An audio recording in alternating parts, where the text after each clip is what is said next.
Anthony Edwards. He is something special to watch. He has the ability to knock down tough step-back threes on anyone in the NBA. He can blow by you and put you on a poster in the blink of an eye. He also has the handle and the poise to maneuver through the paint as well. Everyone in the NBA fears this young man because he can go off and get you 40 on any given night, and his body control is just unmatched. When you watch him, he makes the game look so easy. This season, Anthony Edwards has had more highlight dunks than anyone, and it's not even close.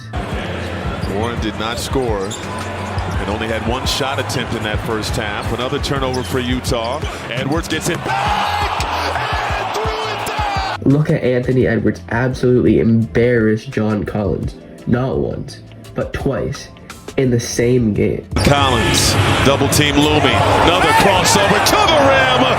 After the game, a child in the stands asked Edwards for his jersey. And a kid asked him, "Can I get your jersey?" And he says, "No, I'm going to give that to John Collins."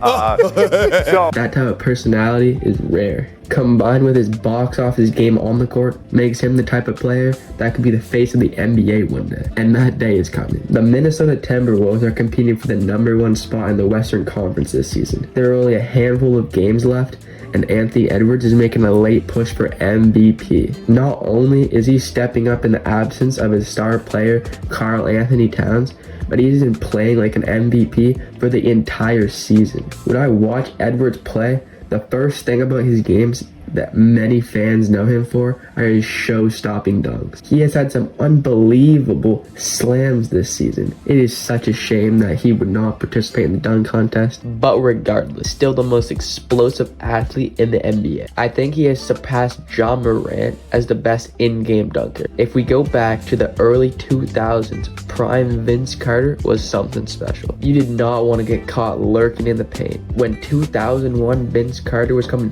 full speed, ready to end your life. Now let's go back 40 years ago, in the late 80s, when MJ himself was at his athletic prime. We have all heard the stories about MJ, but in reality, he could still jump so unbelievably high, none of us can even fathom just how high he got up in the air. Fast forward to 2024, and Anthony Edwards is putting them all to shame with the rockets he calls life. But that's not all Anthony Edwards can do. No. His bag of tricks is on par with guys like Kyrie, Luka, Steph, and Harden. Just watch him absolutely decimate his defenders with no regard for their families that are in attendance. Edwards might be just the smoothest and shiftiest player to guard. Have you seen this man cross his defenders left and right over and over just to catch a jumper in your face? His Euro steps and finishing at the basket are just remarkable. His finishing over 7-footers with 2 or 3 defenders on his back is very tough to do. And at his size, 6'5", 230 pounds, he can overpower you because of his absurd strength, just bullying the league.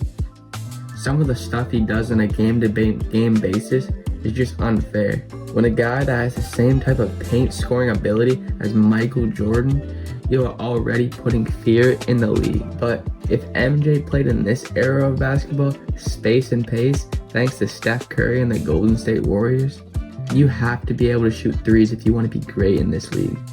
That is one thing people hold against MJ. But my argument to that is the same as Shaq's. I do play. My name is the Greek Freak. Giannis is the natural evolution of Shaq's greatness. Orlando Shaq and Giannis have very similar play styles. The same reason why Anthony Edwards is the natural evolution of Michael Jordan. Everyone knows that offense reigns supreme over the NBA, and great offense beats great defense. But Edwards has taken that to a whole nother level. If you think of the best three-point shooters in the NBA, who do you think of? Steph, Dame, Trey? And then you get to your catch and shoot specialists, like the Buddy Hields and the Duncan Robinsons of the NBA. Edwards is up there with the best shooters in the league, and it's not even up for debate. The type of shots he takes are not easy, and he hits them with a very efficient clip too. Watching him shoot very contested threes makes me wonder how you guard him, because with any airspace, he pulls the trigger, but that leaves you vulnerable for him to penetrate into the paint. But the real test is the playoffs. Last season against the Nuggets, Edwards had himself a series. In fact, many of the Denver Nuggets players were on record saying that he was the best player they faced all postseason. I can't wait to see what Ant-Man does this playoff. Last year, Anthony Edwards really took the leap in that Denver Nuggets series. He was just unstoppable. Even though they ended up losing that series to the Denver Nuggets, who ended up being the NBA champions, the Minnesota Timberwolves did not make it easy for them. There were multiple games that were very close. And in fact, Anthony Edwards was averaging 31 points a game in that series, his second playoff series of his young career. It was remarkable.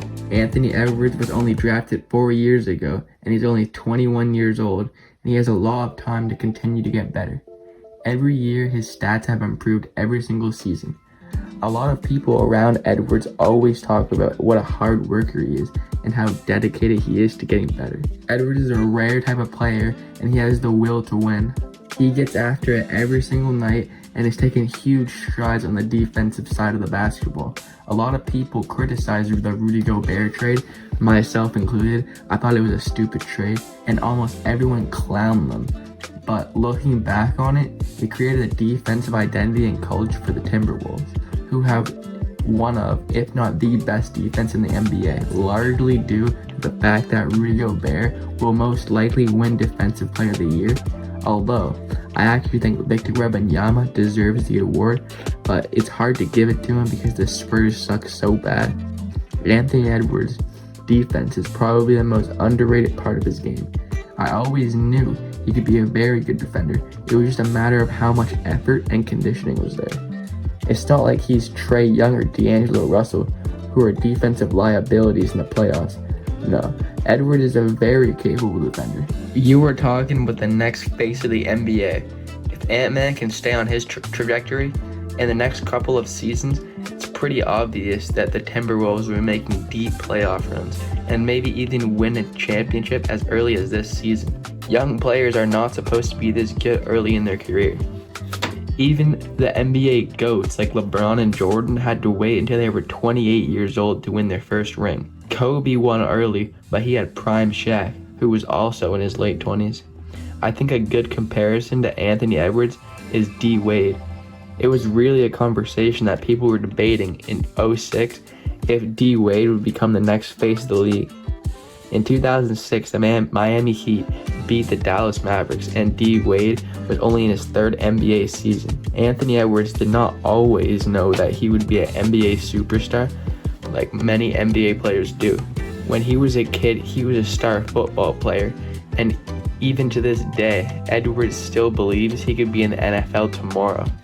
With this type of natural talent, he truly might be able to, but right now, he's tearing up the NBA, and nobody's going to slow him down.